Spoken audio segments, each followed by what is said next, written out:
isolation? How could such a land of promise simply vanish from the face of the planet?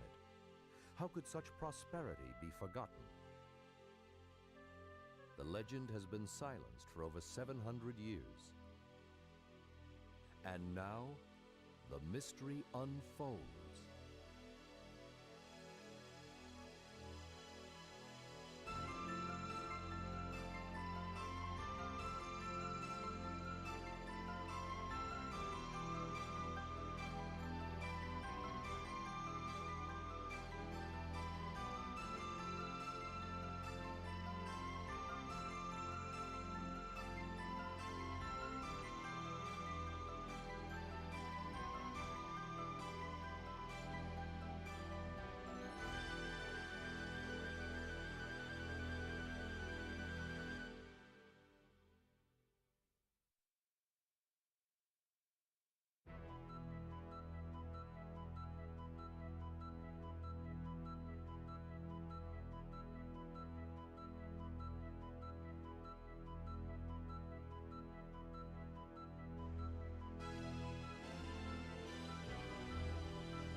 Ys, the ideal utopia. Once a country so peaceful and prosperous. A country where children were as free as the wind. A country where harmony blew through the hearts of all men. Ys, a kingdom ruled by the wisdom and charity of its 6 powerful priests. An empire watched over and blessed by the enchanting aura of its 2 beautiful goddesses. Ys, the seemingly tranquil paradise, suddenly pulled from the height of its civilization to the empty abyss of infinite isolation. How could such a land of promise simply vanish from the face of the planet? How could such prosperity be forgotten? The legend has been silenced for over 700 years. And now, the mystery unfolds.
floppy disks and arcade lights. Pac-Man, Frogger, we're playing all night. Simpsons in the background, neon in the air. 80s vibes, man, we didn't care. VHS tapes, staying up too late. Saturday cartoons, can't wait to escape. Dial-ups humming, we're hacking the code. Back when everything was in upload mode. Atari, Commodore, pixels on screen. Living in the future was more than a dream. It's time to kick it old school. Turn the clocks back, break the rules. When the pixels pop and the world was cool. We're taking it back, that's how we roll, you know. It's time to kick it old school, where the beats are fresh, the tech was gold. From arcades to TV shows that ruled. You know we're kicking it old school. MTV playing our favorite jams. Moonwalking with MJ, Neon Slam. Ghostbusters gear, we're ready to go. Chasing slasher scenes, fears in tow. Back to the future, hop in the DeLorean. Knight Rider cruising, man, there's no ignoring them. Battlestar Galactica, what a ride. Looney Tunes, antics, pure joy inside. Blockbusters ruled, we lined up for days. Video games booted up in the pixelated maze. Movie marathons and popcorn nights. We ruled the screen, living in the lights. It's time to kick it old school. Turn the clocks back, break the rules. When the pixels pop and the world was cool. We're taking it back, that's how we roll, we roll. It's time to kick it old school, where the beats are fresh, the tech was gold. From arcades to TV shows that ruled. You know we're kicking it old school.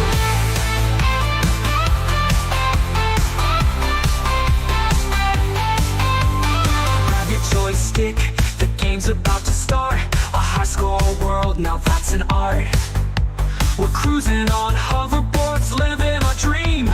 Old school forever, we're igniting the scene. It's time to kick it old school. Turn the clocks back, break the rules. When the pixels pop and the world was cool. We're taking it back, that's how we roll, we roll.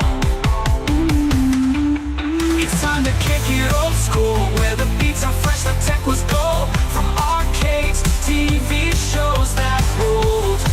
You know we're kicking it old school.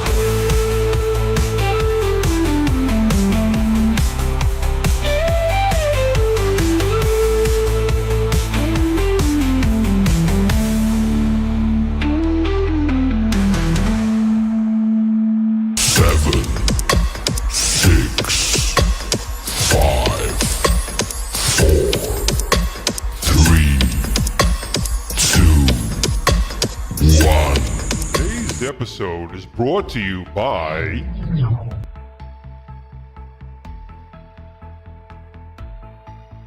PTZ Optics. Disability upgrade. New Wave Toys and their Replicate Amusements products.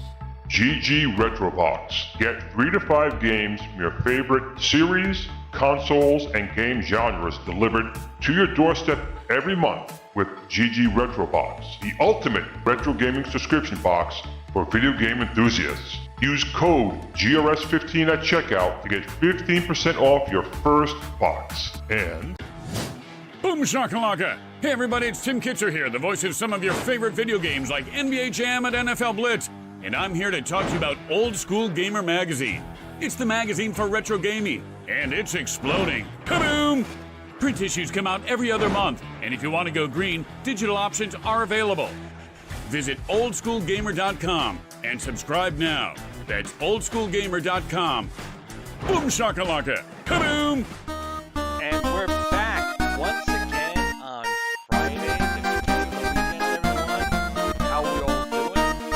With a short week for me, it was 4 days, but still felt like 5, maybe 6 days this week. Not 6 days, it was 6 days. 6 days. So, first of all, everyone, welcome to Kickin'it Old Skool. Go to the chat, say welcome to the people who already started the chat. We're blowing up, we're at 30, now we're going past 50 people, so be me get started on the people in the chat right now. My goodness. Welcome, everyone. Of course, we have JJ here. Jason, our resident moderator in the chat. Thanks for coming on, Jason. Always appreciate it. The hardest working moderator in the business. I don't know how he has time to do everyone's show. I mean, I don't know. But doing everyone's show. Gooffoot is here. Tim York, awesome. JR is here. Of course, I'm here. Paul is here. Tim York. Who we got here? Birdman Pinball, welcome. Sammy87. Stephen M. JR is here. Rich Hartman is here. MSU Rich, welcome. Kickin'it Old Skool. Who's we got down here? Ted Adam Green is here. Rams Arcade. Thor Casey, welcome, man. Always good to see you here. We have Cowabunga Dude 46. Welcome for coming to Kickin'it Old Skool once again. We have James. Hates everything we proved on last week's episode. Everything. In fact, too many things. But make sure you go over to the channel and subscribe and give him a thumbs up. He's a good guy with a good channel. We have Marine 50 here. We have Bill's Retro Gaming Show. Bill, also a great YouTuber. He's only about 30 minutes away from me, so make sure you subscribe and give him a thumbs up as well. Wait, Mike Hawk Hurts. Yeah, you gotta get that checked out, buddy. But in between those times, man, game on, my friend. Carl O is here. Welcome once again, my friend. We have Ron W. 98. Jim, Pacers fan, welcome. What we got going on here still? God, Stephen M is here as well. Upcuts is here, man. Always good to see you, my friend. We have B. Kirby, Chicago Arcade guy is here. Welcome. Adam Caleb, Adam Caleb. Oldest people on my channel. Not old physically, but oldest subscriber and viewer. SV Champ is here as well. Mitchell B is here. We finally got the break between Michael B and Mitchell B. Welcome once again, my friend. PB and Jay is here. End of Line. Line for our favorite movies of all time. Ron.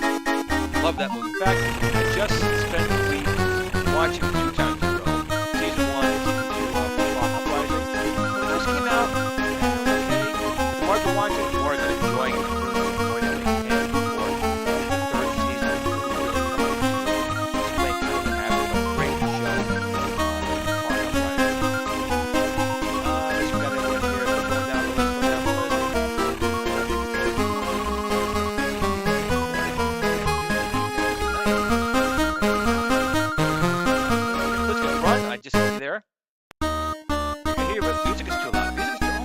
Still playing?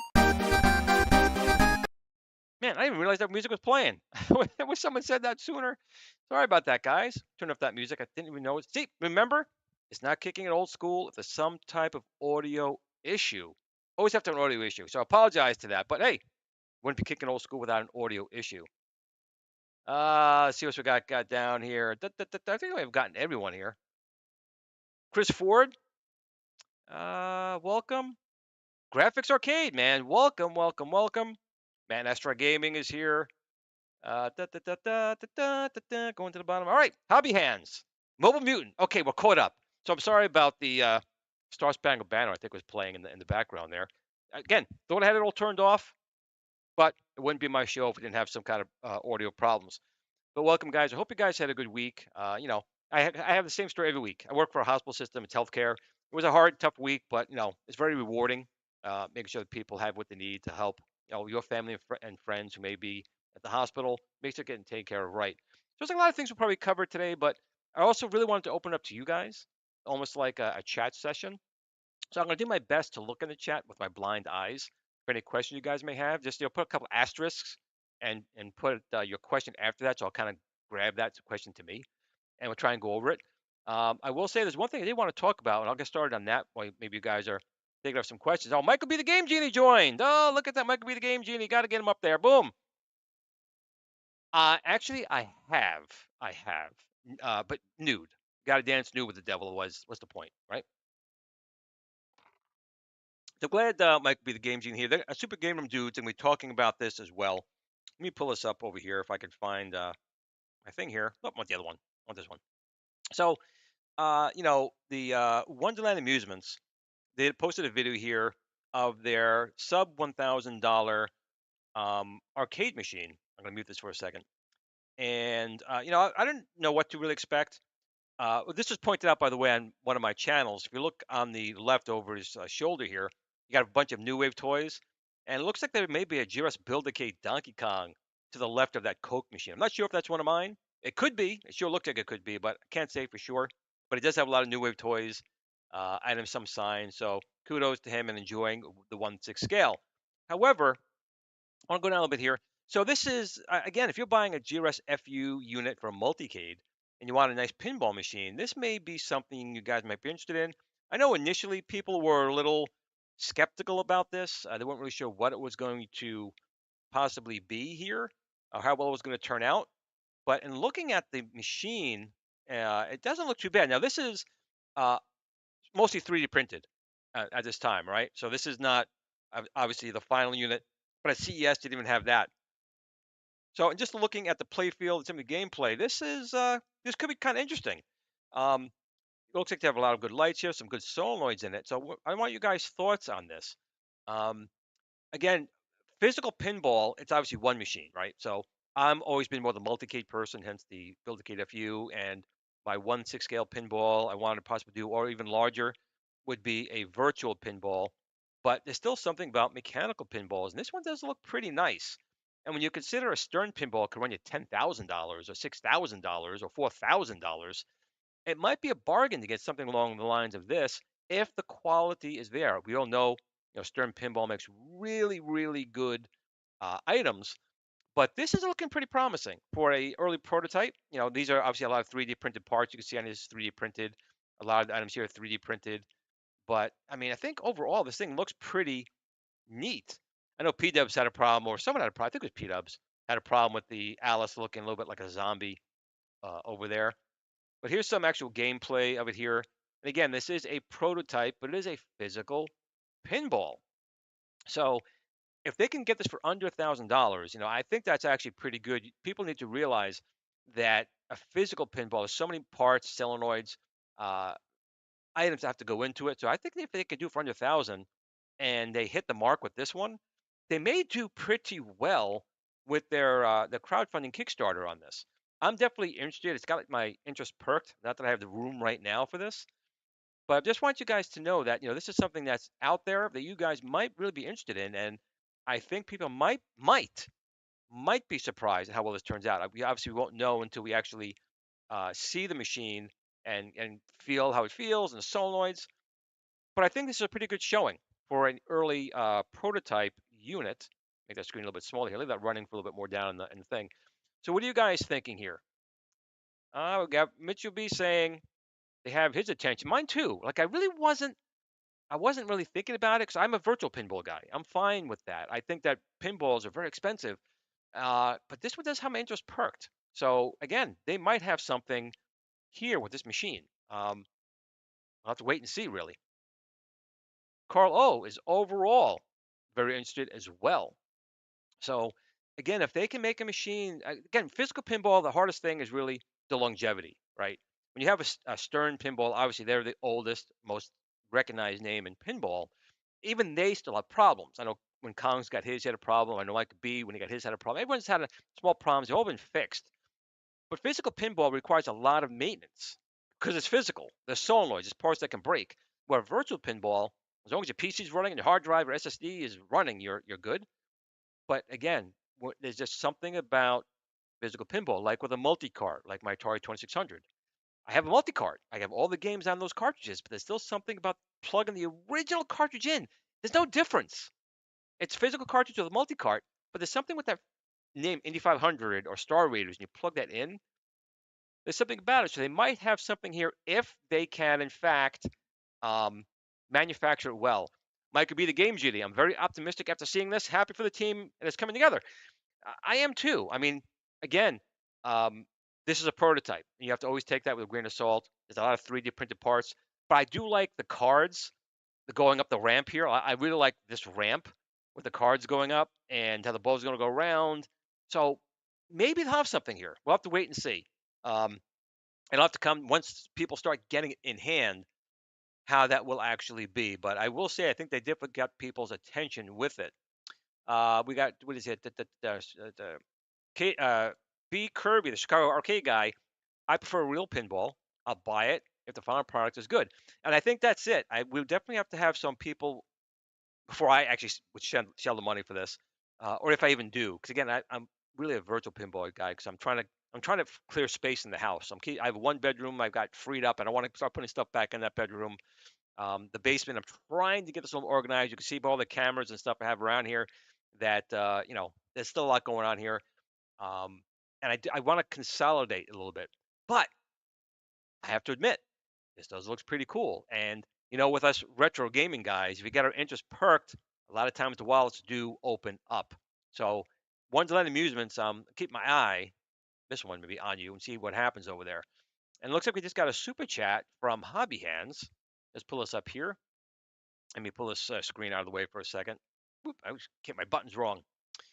Hobby Hands, $5 super chat. I've been AWOL from the streaming for months. It's important things in life took priority. I'm happy to be back, and I missed watching the show.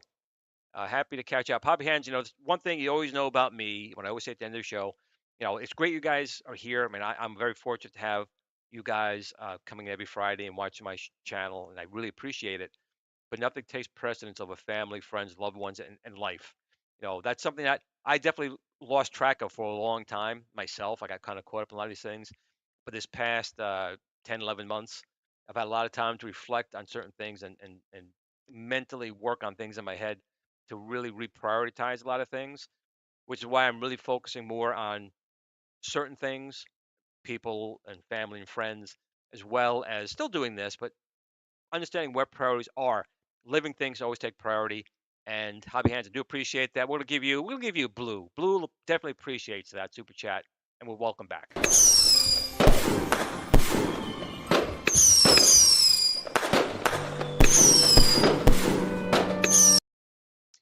So I do definitely appreciate that. I thought that came off. Did not. There we go. Boop. There we go. But I do appreciate the $5 super chat. I never ask for it, but I do appreciate it when you guys do. It'll go into paying for batteries for all these, machines in the background. You can see in my lower screen. I'll make a full screen here for a second if I can. Let me see if I can pull this up here on my multitude of many, many buttons I need to press. I think it's this one. Nope, not that one. Not that one. There we go. So you can see right here, we have some of the my arcades, and I have that new pole position one, but the art, I just did the review on this one, and the art keeps peeling off in the back. I'm going to zoom in here a little bit if I can. You can see I love the machine, but if we scroll down a little bit down here, come on, go down, down, down, go down. As far down as I can go, I guess. But the artwork is peeling a little bit off the bottom. Come on. You can see in the lower screen. I keep fixing it, and the artwork keeps coming off. I'll have to buy some adhesive and put it on there. But that is a My Arcade pole position, as well as a My Arcade Contra, a My Arcade Street Fighter 2, a My Arcade Space Invaders, next to my Build-A-Cade, Joe Sabo's Fix It Felix Jr., and my Build-A-Cade. So, I did a video posted just a couple days ago of a friend of mine with Trekker 3D who makes these bases and artwork for these My Arcades, and they've all been good. I'm a little disappointed with the artwork that keeps peeling off no matter what I do, but a little adhesive will get that back on. But it really converts that small My Arcade into a 1/6 scale. You can see how it compares to my Build-A-Cade. So it's right on par with the Build-A-Cades, and it's right on par with the New Wave toys. And the pole position looks and plays really good. The Contra also looks and plays really good. And the Contra, if you have two of them, you can actually link them and play friends. And same with the Street Fighter. You can link them and have two machines and play them head to head. But that's Space Invaders, honestly, for like 60 bucks. I think I got mine for, I think it was $59 when I got it. It's got the Pepper Ghost effect. And for them to have done that in a $60 machine and then have that stand on it, I mean, I also have the Numbskull one. I love the Numbskull one. But for the price, that cannot be beat. Although I do have to admit, if you go on Amazon, you might be able to get the Numbskull Space Invaders for about $200. But it's still $200 versus $60. It's still a difference. But if you guys are interested, I did post a video on that. And, I a little disappointed with the sticker on that one. They're normally $63 for the artwork and the riser and everything. But it could be just my decal. It's not sticking too well. I wouldn't put that on. The other ones, my other ones went on just fine, and they stuck just fine. I'm going down back on the chat here. We got Michael B. What do we got here? Glenn, I still think you need more cameras. Michael B, I'm gonna let you know right now. I'm gonna count. I'm gonna let you know how many cameras I have going. I have 1, 2, 3, 4, 5, 6, 7, 8, 9, 10. I have 13 cameras here, and I haven't figured out how to get them all going. But I would say I have this camera, I have this camera, I have this camera, and I still have other cameras I'm not even having connected here. But there's never enough cameras. There's never enough. Never enough. I really want to have it to the point where once I get this basement fixed again, mounting cameras to the ceiling and have the tracking on them set because these do have face recognition and tracking, so I can start doing some project builds and the cameras will just be on them the whole time. But since I have not really got my microphone still after 10 years working right, who knows how long it'll take me to get going with the cameras. What's this right here? Mobile Mutant. I would like that for my Space Invaders. Your vid piqued my interest. So it really is. I mean, again, the do, do, do, do, do, do, do. So many cameras. There we go. These really, if you like the 1/6 scale, and you always thought that the Mario Cades were not in a good enough scale, I mean that fixes it. The bases are 3D printed. It's artwork. It's not going to be a New Wave Toys quality as far as the decals, but it's a very simple, easy fix. We already have these, and to add, and I know Mario Cade's working on pole position, not pole position, Outrun, which would be another good driving game. My Build-A-Cade does have a steering wheel attachment and a spinner. I could do it on that one as well, but again, not to plug my own stuff, but my Build-A-Cade is still going for $49.99. So just saying. And you buy the spinner attachment, that's another like $9-10. So you're still talking about the same price as that pole position, but you got a Build-A-Cade, but you still have to add your Raspberry Pi 3, 4, or a Viper. And I do recommend now more than ever the Vipers, just for the fact of there's so many features built into the Viper over a Raspberry Pi that's already there. Game downloader, controller configurations, game playing head-to-head, and just the support from Arcade has just been phenomenal. I see JLS Gaming has joined. What's up from JLS Gaming? Sorry, don't worry about being late. As long as you guys here spending some time enjoying the pre-show before Super Game Room Dudes, which I think that's pretty much what I've become these days. But which is fine. They put on a really good show. They have a lot of good information on those shows. I am so busy during the week. I haven't been able to really focus on getting news and stuff like that. I'll just babble, which is what I kind of do. And you guys enjoy my babbling. We got right here. Saved by Zero just joined. Welcome, buddy. Good to see you again. And Cammy's in the chat. Did I miss Cammy? Cammy, you always got to get thing here. If I missed her, oh, there she is. Welcome from down under, Cammy. I'm glad I have both real and physical pinball in my lineup. I only buy machines that I don't have virtual versions. That's cool. Again, the big problem is I don't have a huge house. I don't. I mean, I have a house. I have a home. I do. I got 4 small bedrooms, living room, and a basement. But physical machines, they take up a lot of space, especially pinball.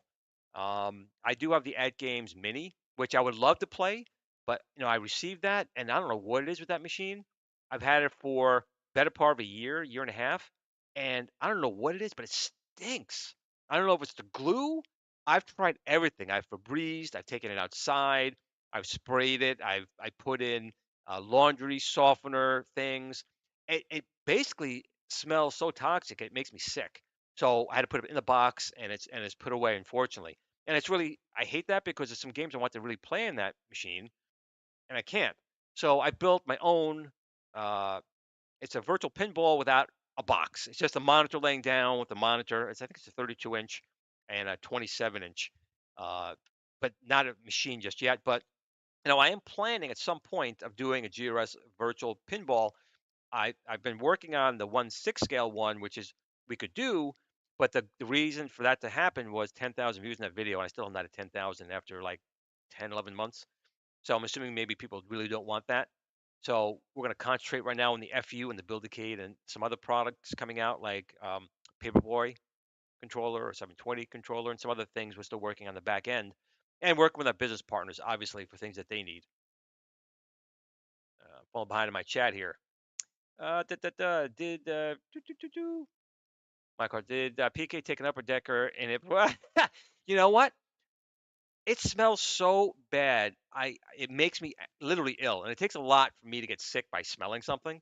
Because I do have Blue and 3 other guys in this house, and we just had uh, beans and chili tonight. So if those things don't bother me, but playing this machine for a few minutes, the odor, I don't know what it is. I'm guessing it's the glue, but it's definitely some type of industrial smell that just cannot leave the machine. And I've been trying everything. So unfortunately, it's in the box. I don't want to touch it and play it because I've had months of spraying it and I just can't get the odors to go away. So I don't know if he did. I doubt it because PK is a really good guy, but maybe it was just in a warehouse and just something happened there. I don't know. I'm just saying that I'm unfortunately unable to play the iGames Mini because it just makes me ill. And Biggie D's Arcade, what's up, man? Welcome to Friday, of course. P, B, and J. My Mini has been fine. Too bad, Glenn. It's a good machine. Yeah, I honestly was thinking at some point of like gutting that and making a project for me, but the machine is actually pretty darn good.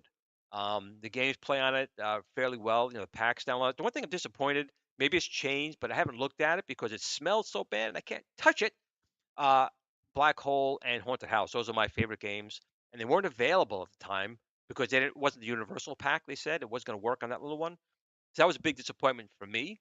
But again, it's going to sit in the box for I don't know how long because it literally makes me sick to take it out and even touch it. Oh, my micro was the same. It takes a year to inhale all the smell. I don't know, man. I've tried it. It just really makes me really sick, headaches, and it doesn't feel healthy. But it must be the glue, is my guess. But I don't know. But I'm glad you were able to get used to yours. I don't think so. No, definitely not. I don't think so. I don't think so. So I'm going to show you something here as well. So right now it's the Chinese New Year in China. So even though we were ready to assemble the second prototype, which I believe will be the production version of the Build-A-Cade FU, we haven't gotten that far because people they deserve a vacation like anyone else.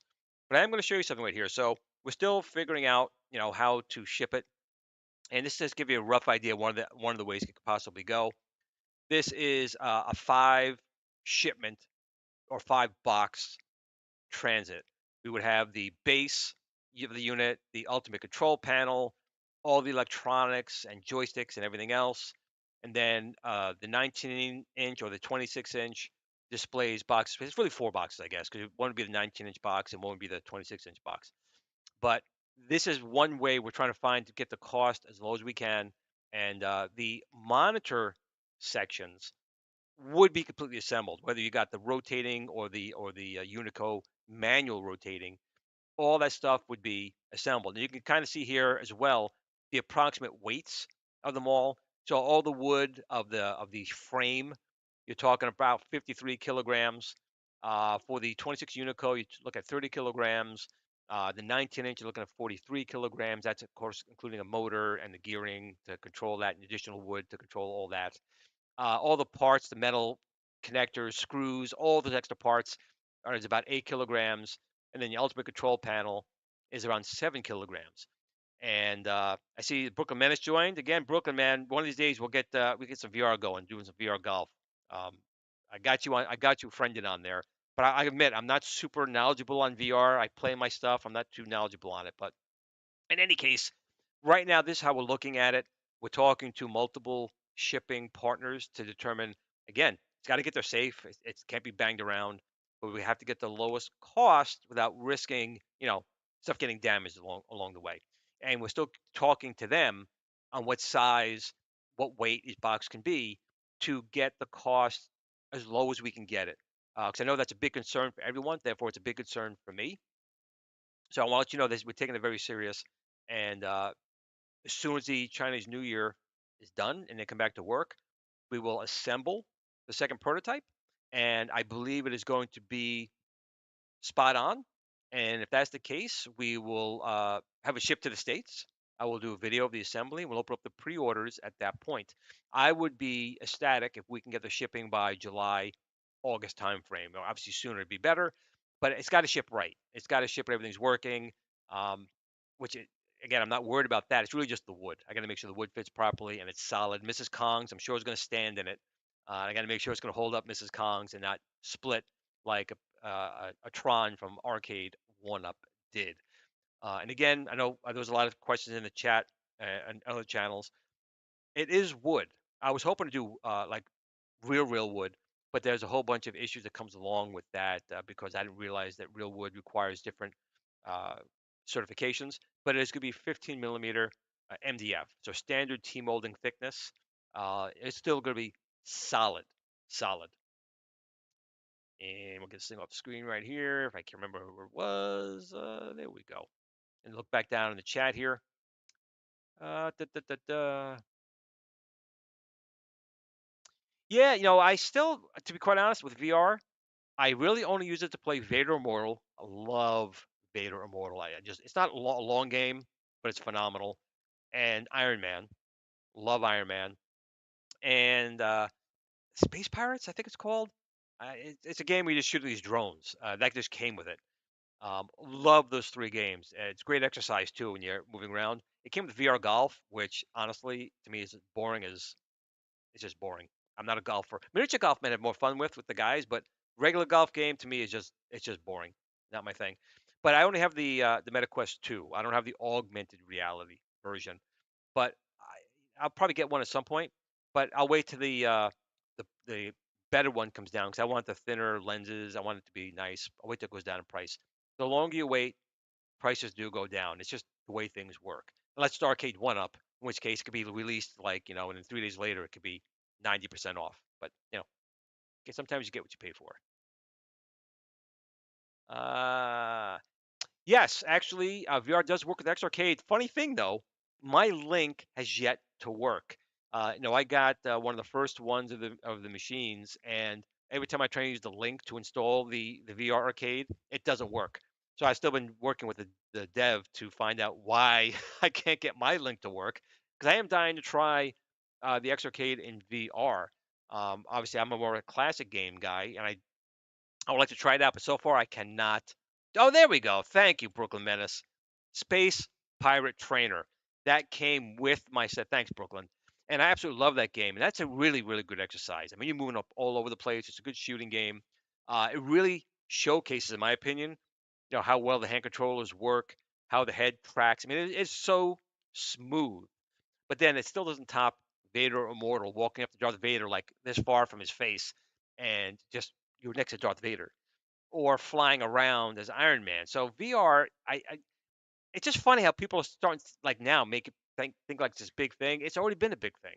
VR has been around a while, and the Quest 2 has now been surpassed by the Quest 3, and it's a fun thing. It's hard. It is harder though for influencers to get the content from it to record it. It's not too hard, but it's a little bit harder. It's not like you just record a video game like this or off HDMI. You have to have it streamed to a PC or stream somewhere, and you got to pull it down. You got to re-edit it. It's just a little more work. And I did do one video with the Space Pirate Trainer, which I thought was fun. But I like to do one with doing the whole like Vader Immortal thing. That would just be amazing. What do we got here? Bill's Retro Gaming Show. I've been playing Walkabout since it's free with MetaQuest Plus. It's a lot of fun. I can just be frustrating. It's real mini golf. I suppose it can be. And I've been exploring a little bit. I know there's some open worlds. I just like went into one. I couldn't figure out what the hell I was doing, so I got out. But I want to try those worlds they have to explore. You can just kind of walk around, meet other people and stuff like that. But I've had enough time with that in real life. We're about doing that in a virtual world. Mobile Mutant, Glenn, do you ever play shmups? Any interest in them? I built a dedicated vertical cab for them. Yes, as a matter of fact, I do love shmups. I mean, R-Type on the Sega Master System was probably one of my favorite, but there's so many more, especially the PC Engine. That's one of the best things you can get on PC Engine other than Book 1 and 2 and 3 and all those games. They have so many great shmups on there that are phenomenal. And it's hard to believe it's it's an 8-bit CPU driving a 16-bit graphics engine. And again, that was a time where people thought, bits mattered, but the PC Engine showed, it was out only a little bit after the Famicom, and it was taking on Super Nintendo, Sega Genesis, and for a while.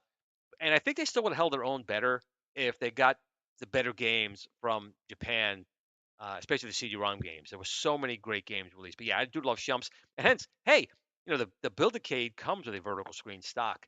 We are working on a horizontal one, but again, for right now, we want to sell these as they are. We can make great Donkey Kong, Popeyes, uh, Castlevania cabinets, pretty cool cabinets you can make on them. So for right now, it's vertical, but there'll be other ones coming soon. Papa Brad's Gaming is here as well. What do you say right here? Boop. I did a review of X-Arcade. It is. It is. You know why it's top quality? Because a lot of parts in there are GRS sticks. So they want quality too, and they are a quality machine. Even their old tank stick, it's in the name. The thing can take a beating. And again, if Papa Brad says it's top quality, and Papa Brad is playing on it, and it survives Papa Brad, it's got quality in there. Because I've seen him, man, he's brutal on those controls. He's brutal. Yep, and that's a sad part about the PC Engine. I really do wish that they simply took the PC Engine from Japan and brought it over as it was. I like the TurboGrafx 16, but it wasn't necessary to redesign it to be a big thing. The thing with American big things, I would have preferred a small little PC Engine, the little cards, the CD-ROM. But that's what I guess what the handheld was. I can't think of the stupid name of that one right now. The Turbo Express, which is again phenomenal engineering. NEC really did a good job. I mean, they were a large company. They have great engineers, and they were able to shrink down a lot of stuff on it. What do we got right here? The GRS parts felt like home. It's gorilla proof. Well, it's Papa Brad proof. I think Gorilla's not even as hard on buttons and joysticks as you are, my friend. But if it survives you, I know it's going to survive anyone else out there because you're a beast. Jason AI. Turbo Express is awesome. In fact, yeah, it does. It had a 2-inch but a very high quality TFT display at the time when the Game Gear had a passive display. And the Game Boy obviously was black and white. And even the Lynx was a passive display. The Express had a very high quality screen, but it was still the early 90s, and you still had on average 1 or 2 dead pixels. They would not take it back. Like I had one green, it's still one green pixel since the day I got it. That's just on. And back then you were to accept it. If you had like 4 or 5, they'd maybe take it back. But great display. I know a lot of people mod it and they put in a larger screen. They cut the whole bezel out and put a larger screen in. But I'll only do that if I get a second one. Remember, I have to have one stock. I won't modify unless I have a second or third one of those modifications to it. I can't do it to a stock machine like that. My arcade pole position there, I had to buy a second one because I modified my first one to be on that stand. So unfortunately, that's just how I am. I gotta have my collection. I gotta have a stock one, and then I can have one I modify. If I can't get a second one, I will not modify. I just won't do it. I gotta keep the babies the way they're meant to be played. Like when I watch a movie, my son, how can you watch this movie so many times? I can sit down and put myself back in that time of seeing for the first time. And again, I highly recommend watching Tron Uprising. It was a Disney Plus series. No, it wasn't. It was XD, Disney XD at the time. But it really was a good show. Canceled at the end of the second season, unfortunately, because I didn't think Tron was going to go anywhere. Now they're making Tron 3 or Tron Ares, I guess they're calling it. We'll have to wait and see. James, I never had the Express. I had the Game Gear. Barely played it. Never had a big fan of the handhelds. I never owned the Game Gear back in the day. I bought one for like $15 off of eBay, and I knew all you have to do is replace the caps. Sure enough, it arrived. I replaced the caps. Worked great. But since I was doing that anyway, I pulled out the screen. I put in a McWill screen. I guess this is one of the few times where I don't have a second one. I modified the first one, but the screen was so bad that I didn't have a choice. So that one got modded with new caps, and it's got the Game Gear screen. I have 4 Atari Lynxes. I have 2 that I kept, actually 5, 6. 2 that are completely stock, an original Lynx from New York when they first released it.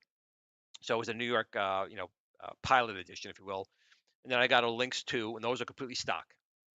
Then I have 2 more that I did videos showing how to put the McWill screen in, and actually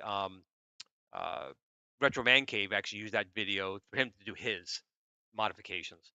And then I have another one that was converted to a Raspberry Pi. So it was a Raspberry Pi, I think 3 in that one. And then another one that was just dead. And I'm trying out a different power supply because the one bad thing about the Lynx, and again, marvelous engineering, the guys who did a fantastic job with it. But one thing that was not good about it is it's pumping 9 volts worth of batteries. It uses 6 AA batteries, 9 volts.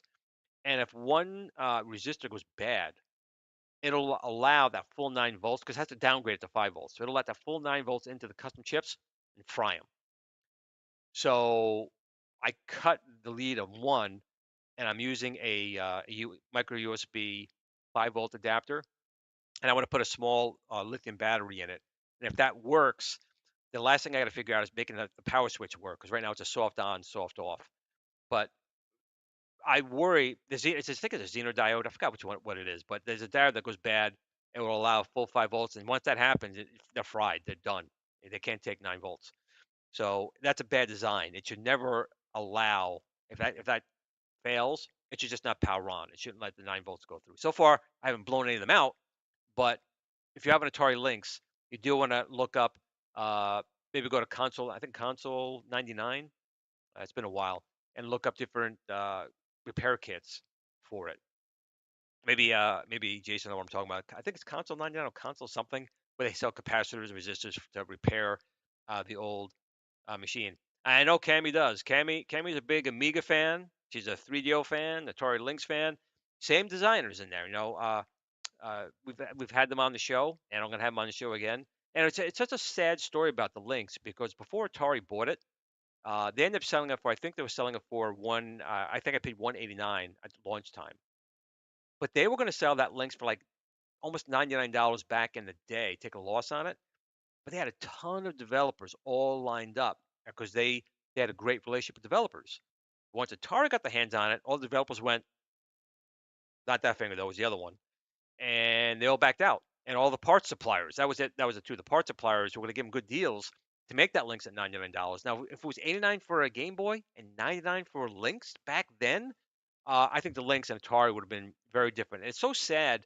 It really hurts me as a person that Atari had so many issues, that some were caused by even the way licensing was back then, because people would steal licenses or they would copycat, and they just didn't catch a break. They were the big guy at the time, and they just sued wrong and didn't get the wins, and the company fell, and then Game Crash happened. It's just one of those bad things. California Games, absolutely, man. I just saw, where did that go over here? It's all the way down here, I think. Rotundo, California Games, the Lynx. Yeah, and that was a packing game. I would just stare at that screen, doot doot doot doot doot doot doot doot doot doot doot doot doot, and just watch that. But the surfing game was phenomenal, and the effects. This little machine. When you look at the Game Boy, 2 months later the Lynx came out. The Game Boy came out 2 months later. The Lynx came out. That really had technology of a Super Nintendo in '89. 2 months after that Game Boy. So it's a shame that it didn't take up. But you know what's funny? You know what's funny? Now in 2025, people are dying to get their hands on the Lynx. People are dying to get their hands on a Jaguar. I have 2 Jaguars. I got a Jaguar CD. I got a Skunk board, and they're worth a fortune now. They're worth a fortune.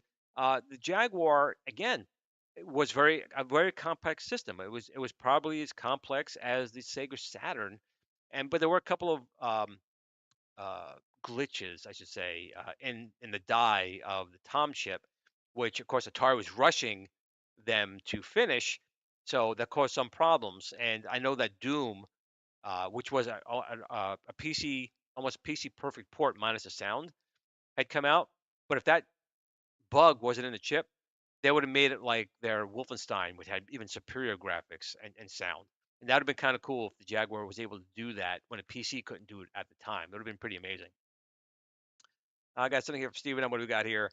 It's a similar story with 3DO. They had partnered with one manufacturer and a bit more strict with the types of games allowed to the system. Yeah, what really killed that one was, the thing that really sells games in electronics in a lot of cases is you sell the hardware at a loss. Okay, the technology initially is sold at a loss, and you make it up with the games, paying the licenses. Now, 3DO, they were licensing the hardware. So the hardware manufacturers like Panasonic, Sanyo, Samsung did one. Gold Star was mine. I had two that's broken. They were known for it. They had to sell for $800 because they weren't making anything other than on selling the hardware.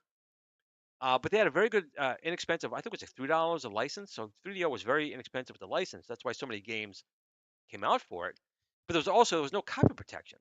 But at the time, there were no CD, burners. And then once they came out, it's very easy to clone a 3DO game.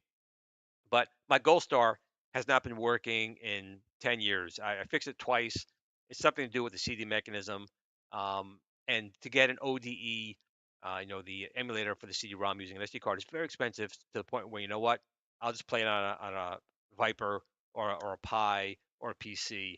It's a shame because my 3DO, I would like to get working again, but all I get is the Gold Star logo, and then it freezes because the drive is screwed up, which is a shame. Uh, yeah, Dave Needle and RJ, absolutely. And RJ's been on the show. He's a delight to have on. He's such a warm soul, and these guys were geniuses. And that's the other sad part. The 3DO, the Lynx, and the Amiga, and even the Atari 8-bit to a degree. Jay Minter, if I'm saying his name right, Amiga Bill would know, correct me all the time. But this guy was an absolute legend and a genius with these co-processors at a time when no one else was doing it. So the Atari 8-bit line and the Amiga really, no matter what people think, was not a Commodore product. It was an Atari product. It was developed by the Atari engineers who left Atari, and it was a direct descendant of the Atari 400, 800, 5200 line.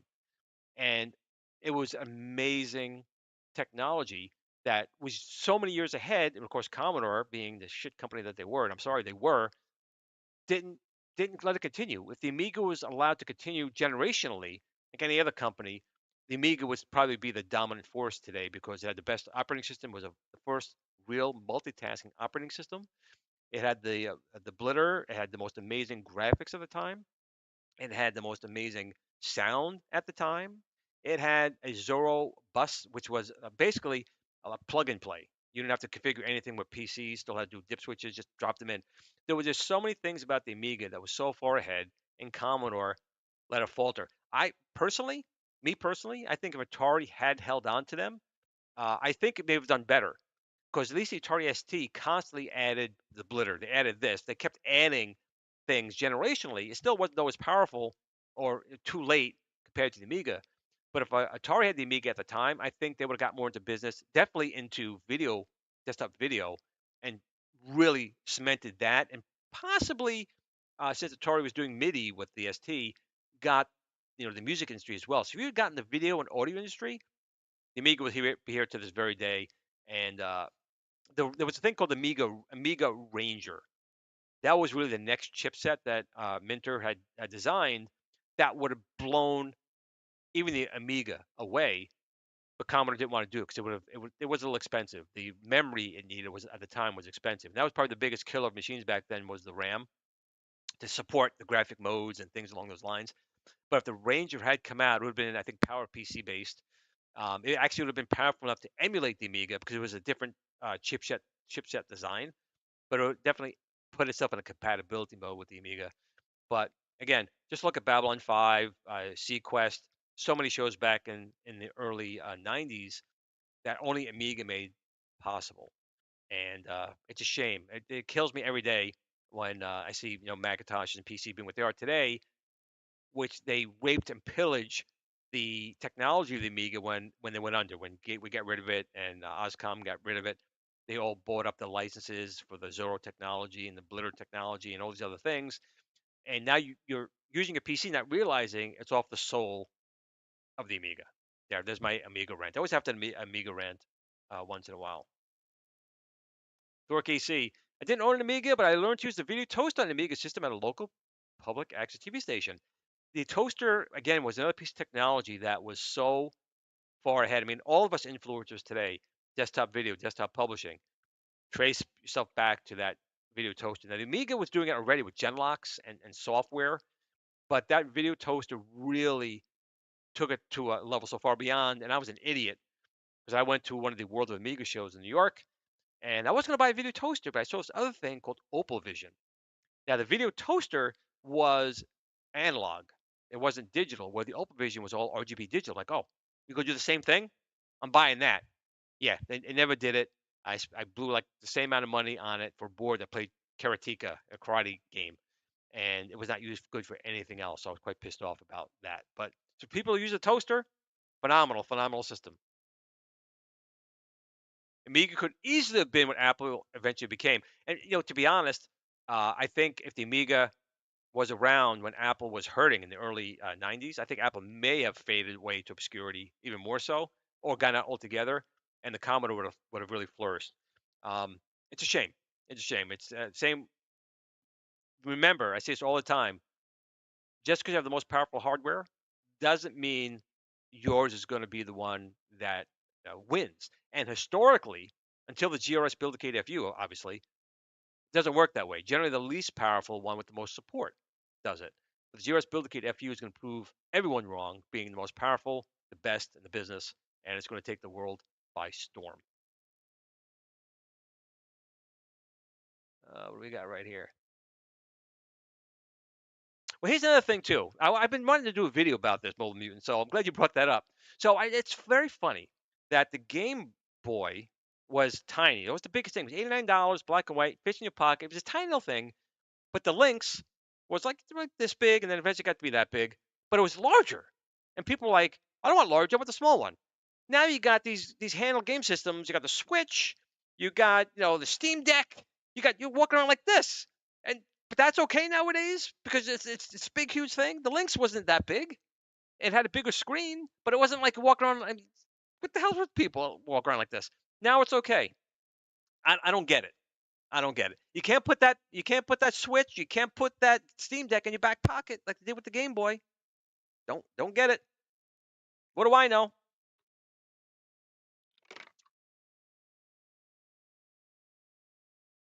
Stephen M. Commodore's problem was simple. They had no clear business plan. They did not. They didn't spend the necessary money truly to innovate. The last time made anything groundbreaking, if it's not on the screen, was the Commodore 64. And even with that, they were, and you're dead right. You're dead right. Commodore was starting to just milk their own business to get money in their own pockets.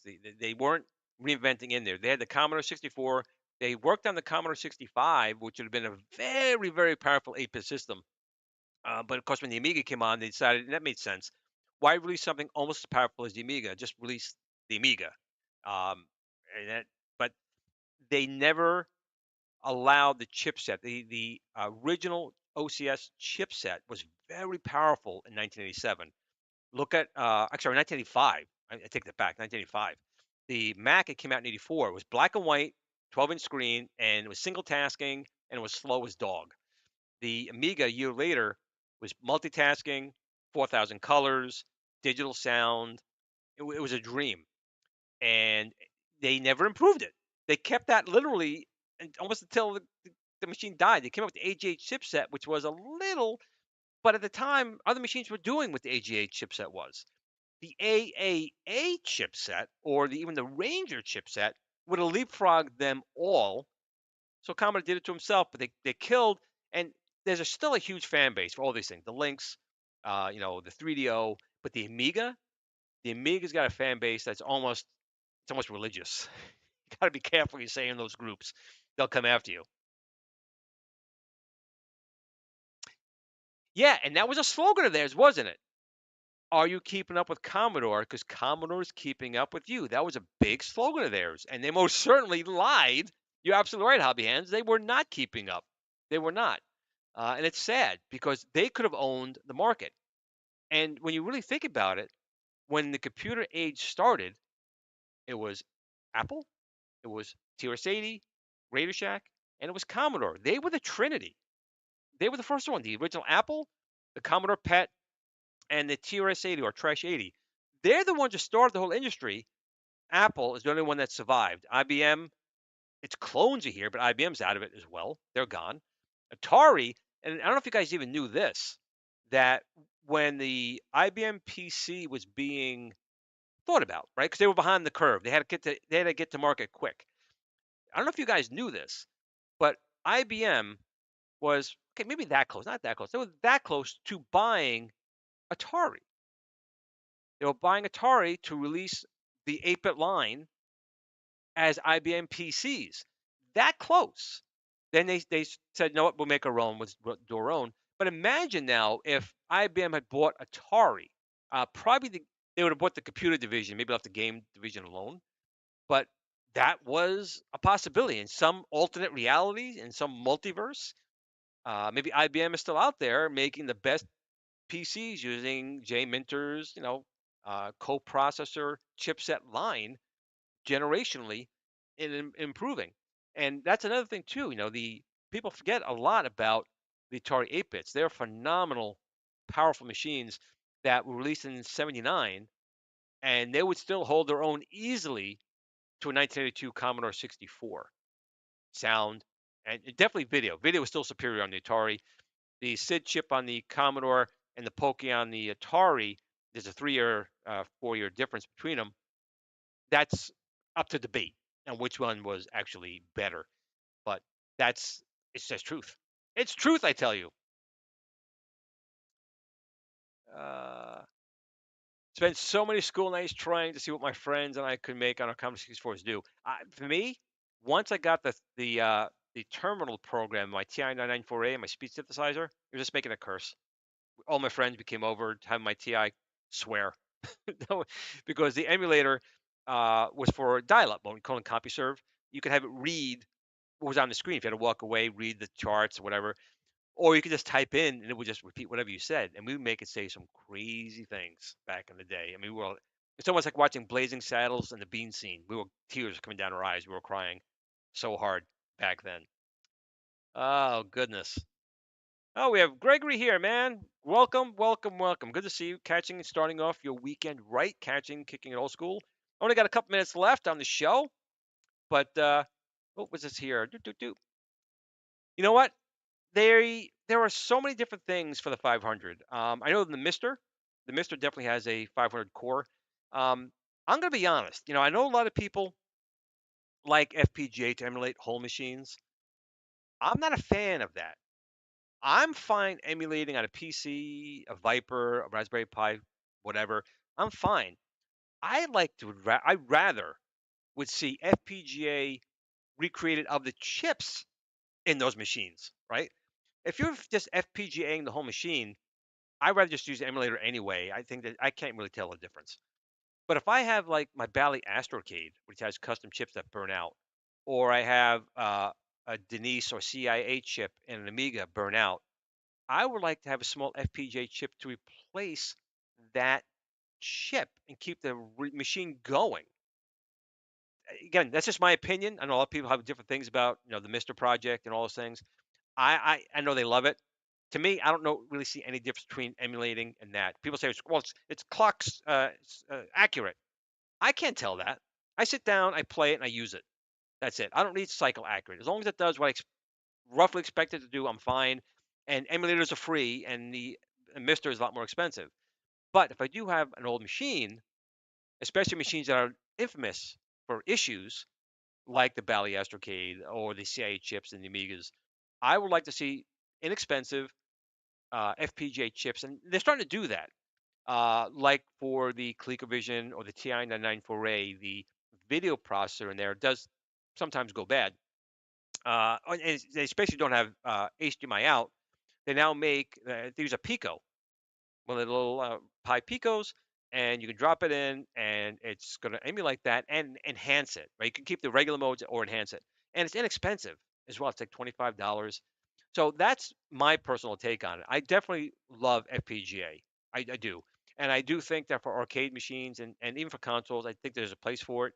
But me personally, I'm fine using regular emulator under my Viper or Raspberry Pi or a PC. However, I would like to see more chips, especially custom chips or processors or things along those lines that can be kept alive longer. Because as we all know, like the SID chip for the Commodore 64, they have FPGAs for those because you can rebuild a brand new 64. They sell motherboards and cases. And you can build, if you want to sit down and do it, build a Commodore 64. You can get everything, but it's very difficult to get a SID chip these days. So now you have to buy, and thankfully they made them, these FPGA fully programmable gate array or field programmable gate array chips, and recreate that chip that you can't get, or maybe you'll have to get. Like an example, when I got my multi-cart for my Atari 7800, it does support the Poke chip because for some stupid reason Atari decided instead of putting one cost of a Poke chip in the machine, we'll put it in the cartridges. You can put it in the cartridges. We'll do that. That's smart. So I had to go rape and pillage a Commando cartridge to get a Poke chip because that was the cheapest way on eBay, and I had to unfortunately butcher it to get it out versus buying a semi-used Poke chip for like 5 times the price. So if it was recreated in the FPGA, I wouldn't have to worry about that. It just is what it is. Hollywood Polo asked a question here.